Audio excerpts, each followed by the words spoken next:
You can kick rocks if you don't like how I talk. I'm gonna keep on talking and walk my walk. Ain't changing my tone, ain't changing my song. I was born this way, been loud too long. You can hate my style, you can roll your eyes, but I ain't slowing down, I was born to rise. So kick them rocks if you don't like how I talk. I'm gonna keep on talking and walk my walk. Hello, welcome back to Bridging the Gap. We're here with our new segment called On the Line, and we're on the line here with the Council Lady Shanie Shields. Council Lady Shields. Good afternoon. Good afternoon. Thank you for joining us. How you been?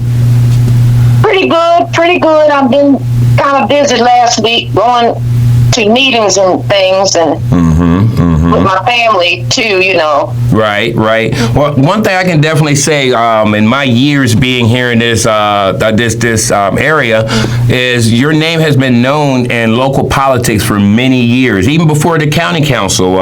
You served on the city council, am I correct? Yes. And when I came back home in 81, I became involved volunteering in the community in 82 with the late James Leonard. I volunteered at my church. He worked for the North Shore Hunger program. Wow. And we were initially bringing food to the migrants that came from the South and some members of the Haitian community at the migrant camps. Wow. And then we worked for Delmar Rural Ministries, which helped eliminate the migrant camps. And that's why James Leonard apartments were built for people that work in the agriculture field. Really? Wow, that's something I didn't know until today. I was today years old when I learned that. Thank you for that. Thank you.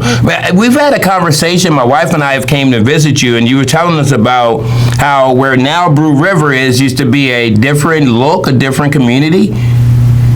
Well, where Brew River is, that section was California. And the reason why it was called California, it had the port there and the ships. And they got the name California because it was a land of opportunity. Oh, wow. Okay. So what kind of opportunities were downtown then? What kind of opportunities were downtown then? Well, we had integrated businesses, and downtown was where Brew River is. Uptown was where they called Downtown Plaza. Uptown was across the bridge. Now, downtown, you had a Jewish market, you had an Italian shoe shop, you had a grocery store, Acme, you had Hamer's drugstore, you had Cohen's 10-cent store. You had a lot of businesses. Now, was it segregated? It was integrated. Businesses were integrated. Okay. Well, nice. Because you had the Jewish market, Miss Clegger's. When you pass the bridge, when you cross over to the bridge, it's torn down now. It had a fish market. Then you had Field's, which was both white. Then you came to Clegger's Market, which was Jewish. You crossed over to Chisholm's Barbershop, and then Sharice Happy Hughes' grandfather had a restaurant right across from right in the little building. It was joined together. So when you left Chisholm, you walked right into her grandfather, Mr. Melvin's restaurant. Then you came to Tony's shoe shop. That was in front of her grandfather's restaurant. It was small then. And then the Cohen's 10-cent store. Then you cross over to Hamer's drugstore where that restaurant is on the corner.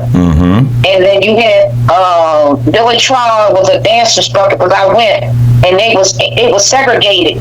So he came on Saturdays to teach the blacks, black children how to dance and stuff. So I took ballet and tap dancing.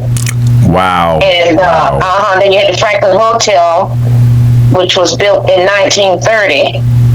Wow. And then you had the cab stands. You had Willow Cab across the street. You had Ally Cab, Shore Cab, Ideal Cab, all those cab stands. You had the Postal Card, which Mr. Jim Webley had that.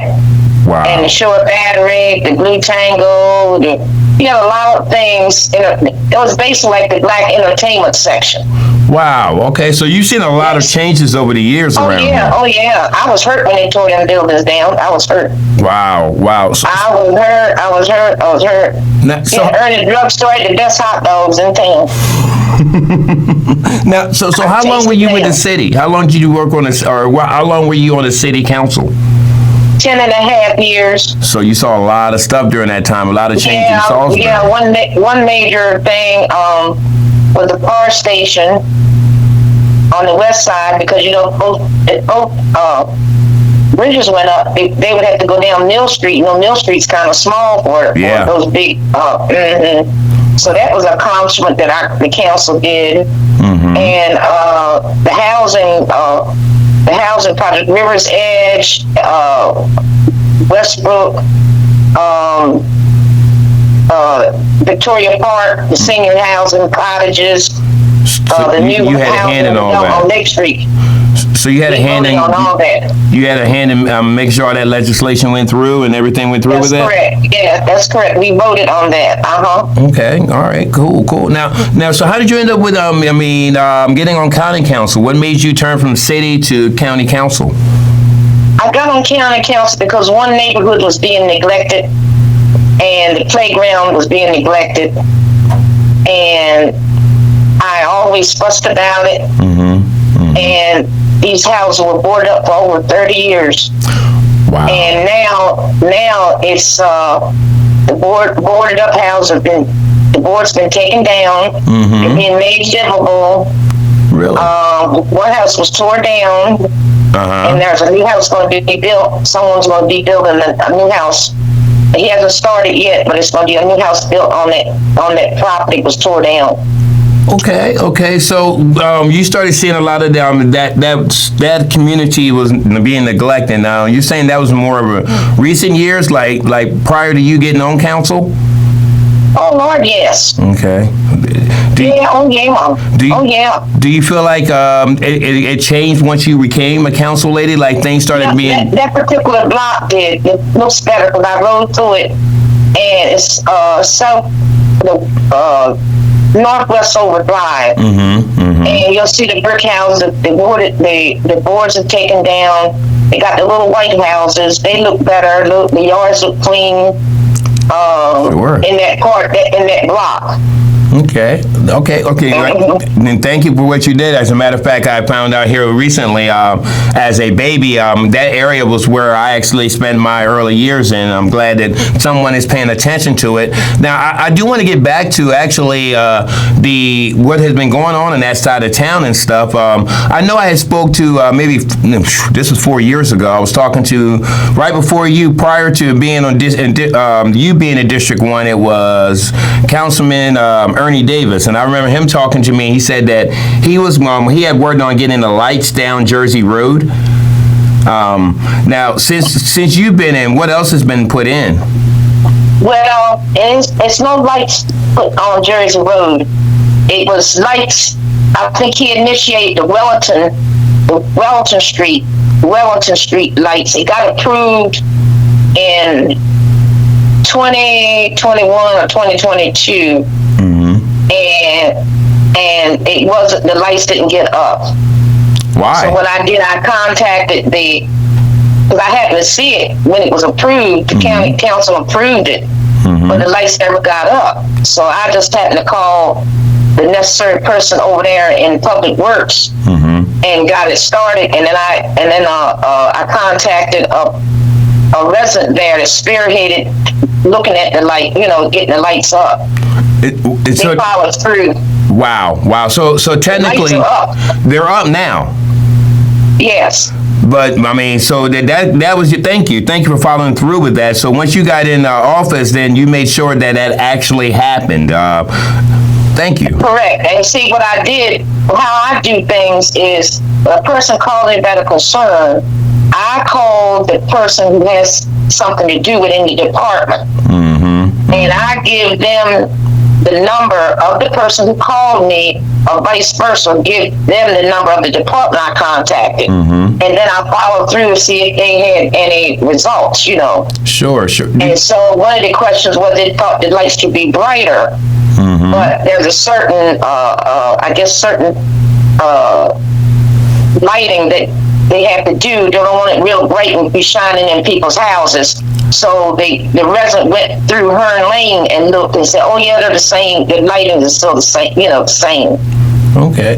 Now, so were you in contact with Mr. Davis while he was working on that project prior to you getting on council? No, I had no communication. No. Oh, okay. But once you got in that seat, you made sure it happened, though. Oh yeah. Okay, I appreciate that. When I saw that when I was doing, somebody wanted some lighting on 9th Avenue, and so I had Laura to get me the petition that they wrote, and I saw that when the legislation was written, and the lights were still not up. So I just went on and try to find out why, you know. Interesting. Thank you.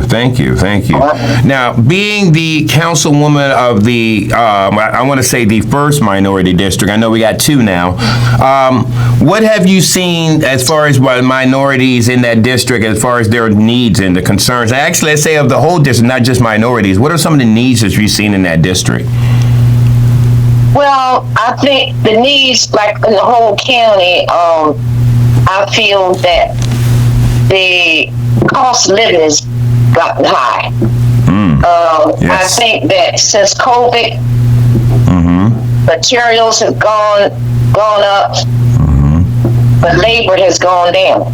Yeah, really. Salaries, being realistic, you cannot live off of $15 and $18 an hour. You can't raise a family. Family of four cannot live off of $18 an hour unless you have another good paying job and make that job a part-time job. Sure. So that's one problem. I think that keeping our young people in school, very and important, motivating them to stay in school and motivating them to get interested in their community, because after a while I won't be here and other people won't be here. Who's going to take the helm, you know, who's going to take the step to great point, to get involved in their community. Sure. But see, I volunteered. I didn't get a job in Salisbury when I moved back home for 6 years, but I volunteered, and I had nonprofit jobs, you know, because I was a single parent most of my life, you know. Oh wow! So you know the struggle. Yeah, I had a sick child. I had a child with heart condition and all that kind of stuff. So I was fortunate in '87. I found a full-time job. Sure. With benefits. Wow. You know, you mentioned education there, and that brings up another thought that I was thinking about for your district. As again, we both got both you and Mrs. Kennedy running for the council seat, but there's nobody running for the Board of Education seat for District 1. Couldn't find nobody. That's a lot. I asked someone to run, but he has another position, and he didn't want to commit 4 years. He didn't want to commit 4 years. Because like so then I don't know who lives in District 1 that would run. Sure. And he would be qualified. See, you have to know who's qualified to run. Absolutely. See, because it's very important. If you don't have any children in school, how are you going to talk about education? You never had a child put through school. I had 8 children I put through school. My nephew, wow, and my daughter. You know, my deceased husband's daughter. I helped them get through school. Then I had my own 6 children. You know, got through school. 2 of them didn't graduate. 2 of them boys of mine didn't graduate. But they're hard-headed in school. They weren't fighting enough, but they're just hard-headed. Right. Yeah. But let me ask you also this. When you first ran for the seat, what were your top priorities? My top priorities was the board of houses, was the playground, the ghost playground in the village, okay, and the code enforcement officer. the code enforcement officer was only one man for the whole county. That is true. Is it still just one? Versus 6 men in Salisbury, the city of Salisbury. Wow. Some of the municipalities like Fruitland, I think Fruitland and Hebron, Fruitland, Hebron, and Delmar have their code enforcement. But the other places, like if somebody called me something down Tyaskin or Whalesville, that kind of place, he would have to do that. But it was based on complaints. So the first year we got on there, the first year we had a budget because we got elected and sworn in December.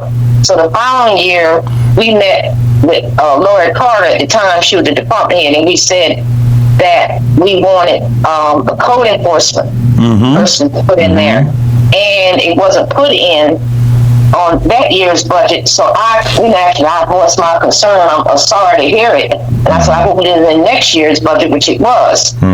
So the code enforcement officer was working by himself. I talked to him the last meeting when I was last meeting I went to. Council meeting. I asked him how everything was going. He said everything's going smooth. Good. Everything's going smooth. He's not overworked like he was, and it's not you have to be careful when you go up to these people's properties too. Oh yeah. Now I also want to ask you this. Of course, we look back, I think it was like a year or so ago, you had the question A and the vote for or against having an executive form of office or executive form of government. We still do have an executive form of government. Do you still feel the same way that you did back then about not wanting one? Do I still feel the same way? Yes, ma'am. I think so, yes. Okay. I feel the same way. I voted for that type of government, but over the years, I see what it's done. It's basically divided the local government, the county government. It's basically divided. Not just talking about this executive, but prior to, it's divided. And it has not brought good communications things. Now, and I think that's very important, communication. It is very important. Because you got to realize, I wrote this thing down, you got communication, relationships, relationship between the council and the executive is very, very important. Because when you are fighting among yourself, and if you want local businesses to come, or business to come here, they'll look at the local government, they'll look at the crime, they'll look at the education, they look at the housing, and naturally look at the real estate if they want to bring a building. But if they see the local government is not getting along, right? Why would I come here? They have a problem of their own, within themselves. I can see that. So that's one of the problems I see. Also, you have to have teamwork. Teamwork makes the dream work. Teamwork. I'm not gonna always agree with the council because the liquor bill, I never vote for it. The liquor bill, I never vote for it because we're promoting alcoholism. That's how I feel. And if you're against drugs, why are you gonna let people drink? Especially young people now that's coming down with some colon problems and liver problems. And it's all because of drinking. Some of it's because of drinking. So why promote it? You already got enough establishments that sells alcohol. Sure. River, Mojo's, Roller Joe's, all them places sell alcohol. So why do you want these convenience stores to have it? I don't believe in that. I'm never gonna vote for it. Well, again, as a minister, I've never been supportive of alcohol myself. But let me ask you this. You're probably one of the only people around here that's in local government that has served in both city and county government. Now, when you was on the city, who was the mayor? The first mayor that I sat under was Barry Tillman. All right. And so how many different mayors did you sit under? Jim Ironton, and I don't think Jake Day was the mayor. Okay. So I left in 2015. okay. So the reason why I'm asking that is comparing having a mayor for the city versus having an executive for the county. How was your relationship working with the mayor? The mayor sat in the meetings. So that's what the difference is? That's the difference. Sat in the meetings, and then when the agenda was made, the mayor and the president of the council sat and made the agenda up. Oh, so it wasn't just the president of the council? I don't know if they still do that or not, but when I was on the council, the mayor and the president of the council would set the agenda. Now, there were times people didn't like Barry, people didn't like Jim. I had two ladies that were difficult. Oh my God! And sometimes it was 3-2, always 3-2, 3-2. It's very stressful. 3, always 3-2. It seems like the city council is always at war. But go ahead. But I'm saying, after the two that I'm talking about didn't want the fire station on the west side. They want to still keep it at where the city office is now, across from the library. But the equipment, it wasn't up to standards. The new equipment was not like the old 1930 fire trucks. Right. You got these big things, and you had to have a safe place to keep them. Sure. Because they kept them outdoors. If you notice, some of the things are outdoors, and that's not right. Because somebody could tear it up, break a window, anything. You're right. The weather does affect it, right? Yeah. So anyway, but I enjoyed it, and like I said, I try not to get in personalities, and then the work sessions were heated, you know, and because like the bricks over there by Reverend Wilson's church. Yeah, sure. We had an opportunity to do transitional housing. Okay. For people who wanted to buy a home, but they weren't quite ready. And we had Homes of America apply for $145,000. You know what we did? What's that? They didn't accept them. They didn't now apply for it. And Homes of America, you see it's still standing empty. Interesting. So every government has their problems, and see, people bring in their personalities. Right. So prejudices, and you got to keep that out of local politics when you're trying to help your people in the community. I agree. So you have to keep it out. The mayor acts as the city's executive in a lot of ways, but so you found that the mayor sitting into the meetings and interacting with the council was effective. Listen to the constituents, whether they agree. But I had a woman told me I was a racist against my people. I mean, the city, I had them put me on the blog. Oh, wow. I had them to look through my mail. So it's part of being in that public life. Sure. You're going to have people call your names. You're going to have people disagree with you. You're going to have people put you on a blog site. They're going to have you doing it, and you have to not be defensive. Just take it and let it roll off your back. Because what I did when people talked about me, I'd go up to them and talk friendly to them. Treat them with kindness. Because it's just I can understand the way they feel. Right. And Mr. Shisharoon, he would come to one that had the monument. I used to sit down and talk with him just like he's my father. So let me ask you this, in this your point of view, how is the relationship that you have with the now county executive, Julie Giordano? Well, my relationship with her, people know me. I'm going to say what's on my mind. But that's how you say it. If you disagree with somebody, I disagree with respect. And it's a lot of things I disagree with her on. Right. And I told her that. I told her over the telephone.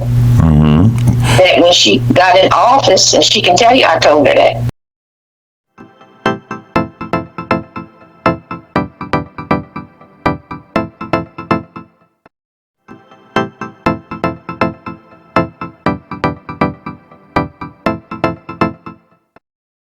You have to learn people yourself. If I tell anybody something, I say take it with a grain of salt and watch and pray. You watch the issue and see if I'm telling you right. So do you feel like her administration has been successful? Has it helped the county? How do you feel about this having an executive this last 3.5 years? Because we still have the executive form of government, and either after November, we're either going to have her again for the next 4 years or Ernie Davis. How would you rate or grade the last 3.5 years of the Giordano administration? Well, the problem I have with her, and I would tell her, if she listened, I would tell her, is stay off of social media. Because the council would find things out through other people because it's been put on social media first. You pick up the telephone, call or get a work session going if you want to discuss something and everything. You don't let the public know what's going on before you let us know. Okay. See, that's what caused some of the strife. They didn't know what was going on, or you wait till a meeting and the people come up to the podium and tell you such and such thing, and that causes problems, because I don't think the council should do something that he doesn't know. But that stuff is competitive. That's why I say you got to work together in order to work for the people, because the people elected us. They're watching what you do and what you say. So if you were to put a grade on the executive administration, A through E, I'm not going to put a grade on that. All right. How about on the council? I get along with her. Look. Sure. How I feel. No, I meant like hiring. Everybody. I mean like hiring. Everybody. Right. No, I mean like hiring. Like you were saying with the inspection. The job. When we voted against that, the people weren't qualified for the job. Sure. I mean, that's the problem I had. You want to hire a policeman to retire from the police department. So if he want to work for the sheriff's department, he'd get the job because he had the experience. But when you get over the years in the county office, because I used to go in the county office years ago when Rick Pilot and all them were there, yes, ma'am. You had qualified people working in those positions. So if you're starting new, and you need a person, you don't want somebody to come in there and you got to train them. You want a qualified person to be in it. I use Adam Curry as the public works director, the acting public works director. He is good. He's qualified. He's excellent. Yeah, I like him a lot. He's qualified. Don't have no problem with him. Qualified. But you got to get qualified people. Sure. And you can't get somebody's friend and all that stuff. I wouldn't hire my brother if he wasn't qualified, or his friend. I wouldn't hire him if he wasn't qualified. You have to be qualified in these things. You got to be certified in certain things. Right. You got to have all that in local government. I got you. Even accounting, even your finance person, they got to be certified in certain accounting stuff. Yes, ma'am. Government accounting. Yeah. Yes, ma'am. Certain standards you had there. So that's the only problem I had with it. And then sure. I was used to being on the city council. Yes, ma'am. And when people applied for a job, we interviewed the person. We interviewed persons. If 4 applied for the job, yes, we ma'am. interviewed 4 people. And then we picked the one we thought was right, and then the mayor would pick who they wanted, but most of the time the mayor would go with what we said. Like Barbara Duncan, the police chief. She was qualified. We interviewed her, we interviewed other people, and we chose her, and Jim chose her, and that was good. She was good for the city. So now, what we get now is just one person. The one they picked. But the other, I'll tell you what they did. What's that? Bunker had 2 people come, and they didn't like that. But I liked it because you had a choice. See, if you don't have a choice, that's a problem to me. Because you don't know who's applied, other people applied. And then I get hit sometimes with, we need more minority people in positions. I like to see a minority person in the county council office.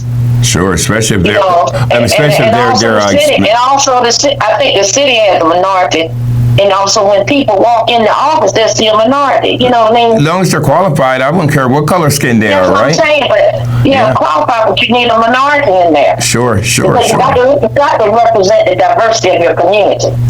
But speaking of minority, how did you feel about the NAACP bringing forth this this what we have now, having 2 minority districts? Are you for having the 2, or did you? Well, what I see, I don't have a problem with it. What I see is how it became about it. Okay. I think they should have sat down and talked with us in a work session and explained their concerns before the lawsuit. Communication. Because what we did in the city, we only had 2 districts, and I got on there, District 1 and District 2.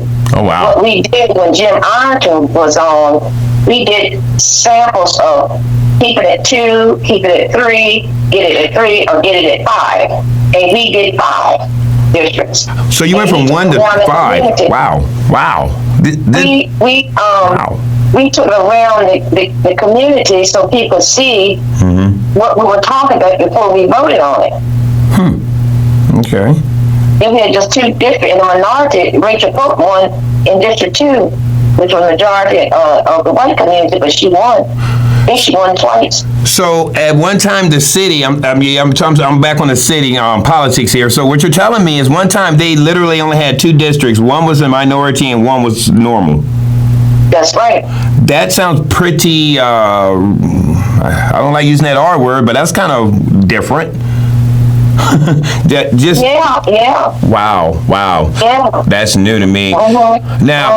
Now, as we're going forward, you got a primary opponent. What is it about Shanie Shields that this county is better with keeping you aboard?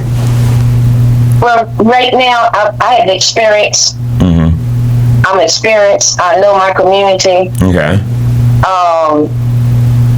I know the people that I've experienced the things that other people have experienced in our community, the hardships, the good times, the bad times. I get along with people.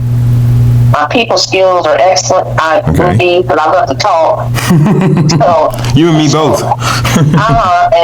And I can disagree with somebody when they get mad. Gotcha. If I don't win something, I don't have an attitude. I don't bring my personal problems on the job. Sure. I try to show people respect, and I try to listen to what their concerns are, even if I don't agree with them. And if I disagree with any of the council members, I have a reason for it. And we got along, Sure. I was with me and Josh were Democrats, and the rest of them were Republicans, but we all got along. I love that. We got along because we respected one another. Even though James went, I took him on a tour of the neighborhood too, and I was telling him the same thing. I said, "You use your mind. Don't take what I say. Just watch, you learn." And he's learned some things. I said, "You do not do what other people tell you to do, how to vote and stuff. You do what is fair and right, what you think is fair." Got you. Sure. That's how I look at it. Whatever is fair, you have to be fair to people. Right. And I like what you got to learn. If you win some, you lose some. Right. I remember the other day you and I were talking, and you made a comment about we had a president that was once in a wheelchair. I mean, The president, Franklin Delano Roosevelt was in a wheelchair, and the Texas governor was in a wheelchair. So I know rumor has affected my mobility. Well, I'm older and I have arthritis. Right. And you can't discriminate against handicapped people or people of age. No, exactly. So you cannot do that. No, ma'am. My brain ain't handicapped. There you go. I don't have dementia or Alzheimer's. Right. Now those times that you can't make it to council meetings, you're tuning in from Zoom, correct? Sometimes I do. Most of the time I do. Okay. But if I go on vacation, when I was on vacation in North Carolina, I was on Zoom. Okay. And think the last time I wasn't feeling good. I had this allergies. I think I don't know what it was. Oh, I understand. Yeah. I understand. I'm praying that you get better soon. I always look at the agenda. Right. See what's on there, because if they need my vote, I would come in there. Now they're voting on the budget here soon, right? Yeah. All right. Do you see any discrepancies in that? No, not yet. Not yet. I haven't really looked at it. I'm telling you the truth. I think that what I don't like about the budget is we can't add to the budget. Oh, but I mean, you can call for amendments though, right? We can't add to the budget. I got you. I think we can talk, like we see something that needs to be added, we may be able to talk to the executive, about it. I got you. Yeah. I just don't like where you can add something, like if we see something important, and you can't add it to it, but that's the way it was, But we could add and cut and everything in the city. Got you. What we didn't look at the book, we had stuff on the PowerPoint presentation.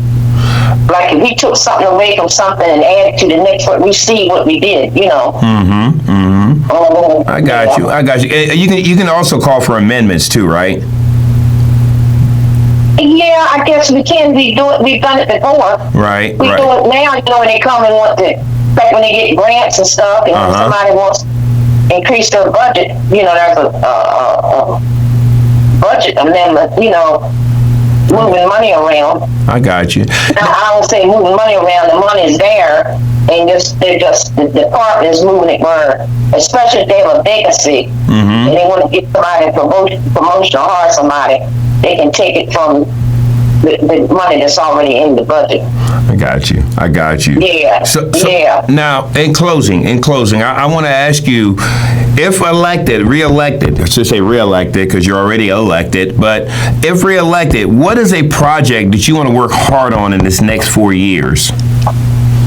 The next 4 years? Yes, ma'am. I want to go down to San Domingo, and I want to look at their playground, and I want the community to tell me, like we did for Indian Village. Yes, ma'am. Get the community input. And also the playground by Mount Enoch. Now, how far does your district run? I know the Hebron part of it, but doesn't it run up to Allen and all that area too? Yeah.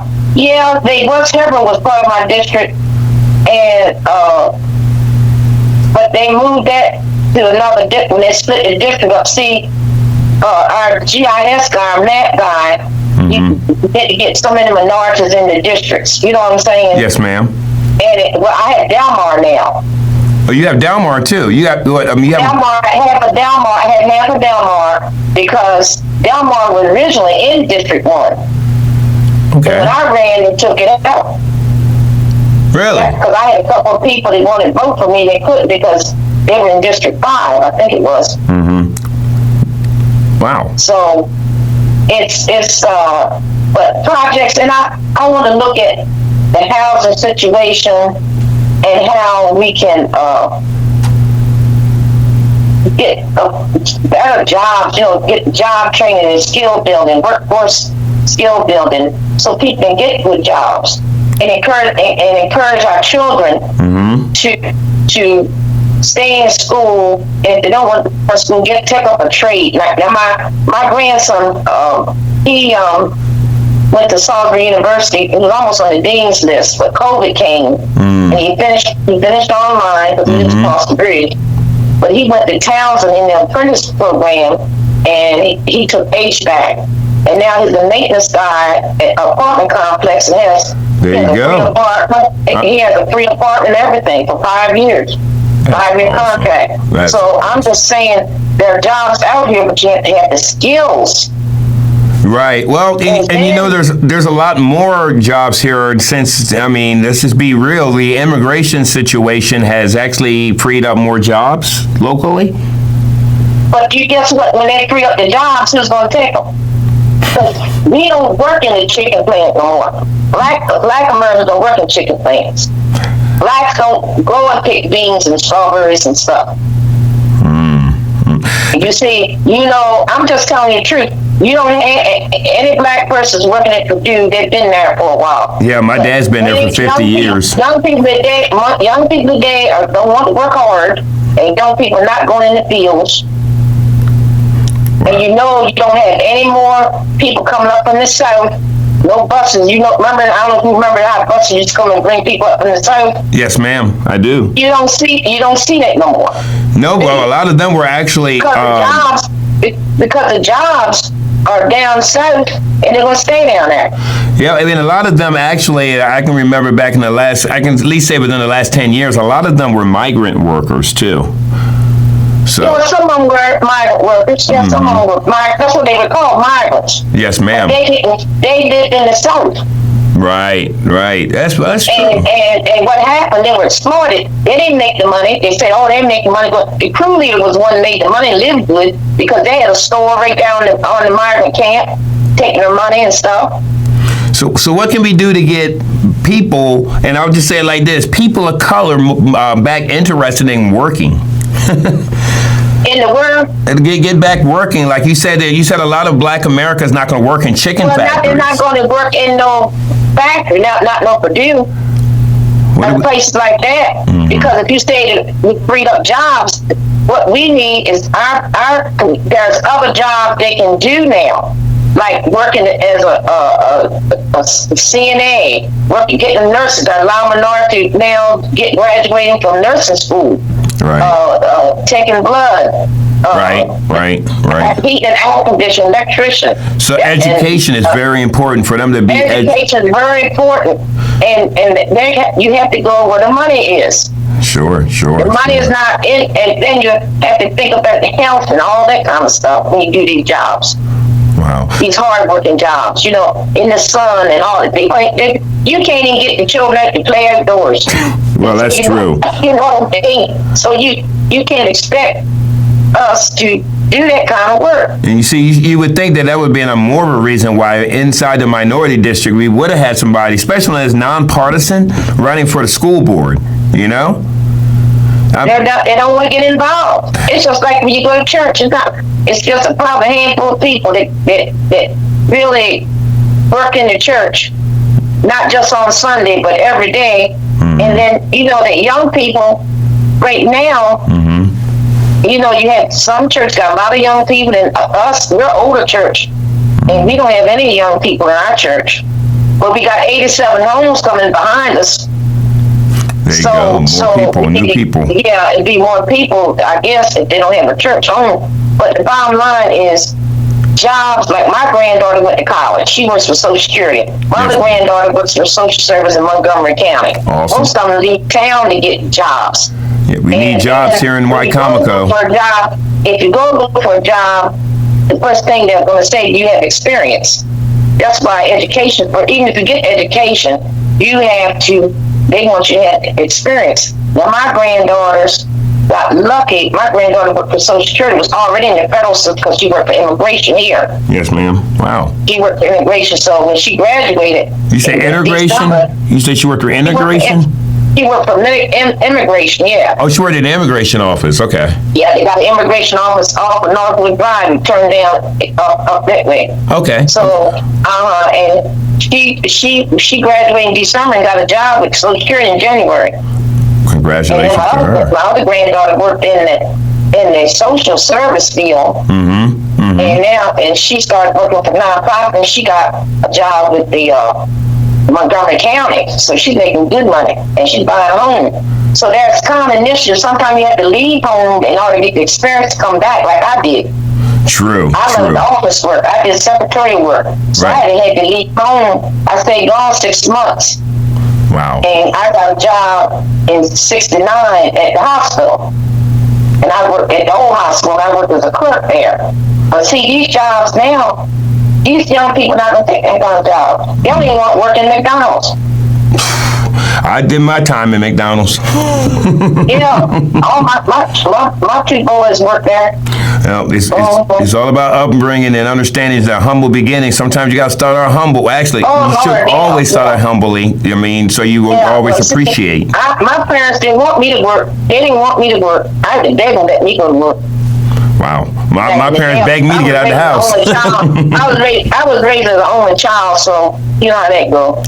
Right, yeah, well, no, I wish I did know how that go, but I've got 7, I mean, you know my father. I got 7 siblings on that side. Yeah, well, I had 6. Oh, okay. But see, my mom lived in the city. My mom didn't move, and she moved back home in like 75. Mm-hmm. Yeah, bring the children. And see, I had 6 children. I told my best friend I wanted a big family. And I had 6 children of my own. Wow. I had 5 boys and a girl. Wow. Mm-hmm. I was married the first time for 12 years. He was in the military and he got divorced. Then my last one, I was married 15 years. So, wow. Okay. But my children turned out well, you know. Sure. Even the ones that passed away, you know. Yeah, I'm sorry to hear they about were good that. children. They were good children. Mm-hmm. Well, listen, in closing here, I do want to tell you that I did notice that y'all had a ribbon cutting over at Indian Village. Yeah, Indian Village, yes. Uh-huh. Yeah. So, I mean, thank you for what you... And I cut it too fast. Julie said I cut it too fast. Well, I was wondering about the timing, but it's all good. It's all good. It was too fast. So I'll be out there in Indian Village Saturday to meet the candidates. Okay, I might stop through there. People. Yeah, stop there because my children are coming home because my sons are. Oh, wow. They got the new grills out there. So what you're? I mean, I got to go back to what I just heard you say, and you chuckled afterwards. It sounded like you and Julie actually were out there cutting it up a little bit together. Well, I mean, I talk to her. I speak to her. I don't have no problems with it. You know. If she gets reelected, y'all gonna be working together if you get reelected. But if I don't agree with her, I'm going to tell, you know, I'm going to say I don't agree with her. Why? You got to tell people why. You just don't say, no, you know, you have to have a reason. Or if you say yes, you got to have a reason, you know. So if she's reelected and you're reelected, can you start from day one with her and then his next term? Well, I already reached that term when I showed her a tour. I had no problems with her. What problems I had with her is you stay off that social media. That's not good. Social media is not good. I do a lot of social media myself.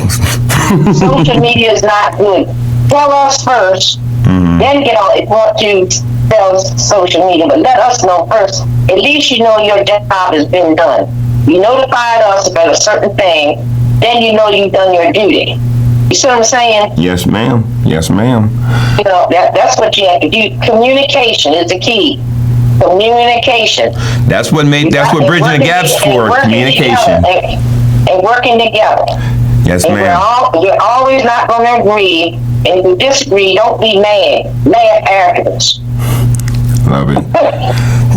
Thank you. I thank you again, Council Lady Shields, for this, and I do appreciate